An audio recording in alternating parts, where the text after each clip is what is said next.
గొప్ప వ్యక్తి అమ్మా నల చక్రవర్తి.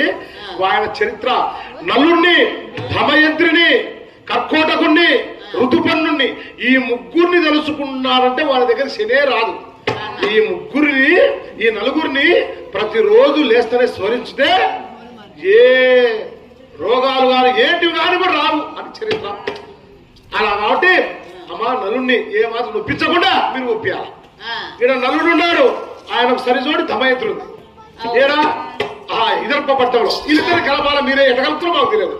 సర్లే స్వామిని ఆ రెండు పక్షులు ఆ పక్షులైనా భూపతికి దగ్గరికి వచ్చినాయి ఆ రాజహంసలు.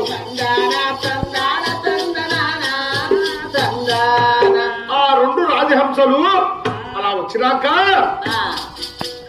చూసినాయి ఏ విధంగా మనము రాజునితో మాట్లాడాలా, ఏ విధంగా మనం రాజుని ఒప్పియాలా అని అవి ఏం చేసే పక్షులు రాజు కూర్చున్నాడు, చెట్టు కింద కూర్చున్నాడు ఫోన్ చేసుకుని రాజు దగ్గర చేయికి అందుబాటులో ఆ పక్షులు ఏదో తిన్నట్టు ఆట ఆడుకున్నట్టు తిరుగుతా ఉన్నాయి.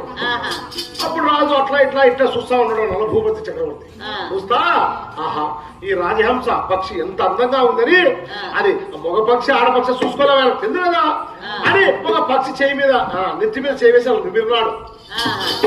అప్పుడు ఆ పక్షి ఏమంది, ఆ పక్షి ఏ నల్లరాజా రాజా నల్లరాజా నలభూపతి రాజా చెల్లి వడుకోని చేయి వేసినావా, నీ తల్లి వడుకోని చేయి వేసినావా, నీ భార్య వడుకోని చేయి వేసినావా, ఎందుకు నా చేయి వేసినావు నలభూపతి రాజా.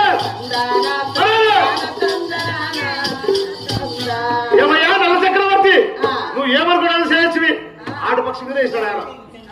కాదయ్యా నీ చెల్లెని అనుకుంటువా, నీ అమ్మని అనుకుంటా, నీ భార్య అనుకుంటువా, ఏమనుకుంటువి? అమ్మ నాకు తల్లి లేదు, నేను పుట్టినాక నాకు మధ్య చనిపోయింది, నాకు తోబుట్లు ఎవరు లేరు, ఒక్కడనే ఉన్నా. నా భార్య అంటావా, నాకు ఎవరు పెళ్లి చేస్తారమ్మా, ఎవరున్నాను పెళ్లి చేస్తారు, నాకు భార్య లేదమ్మా. ఓహో నీకు భార్య లేదా? లేదమ్మా.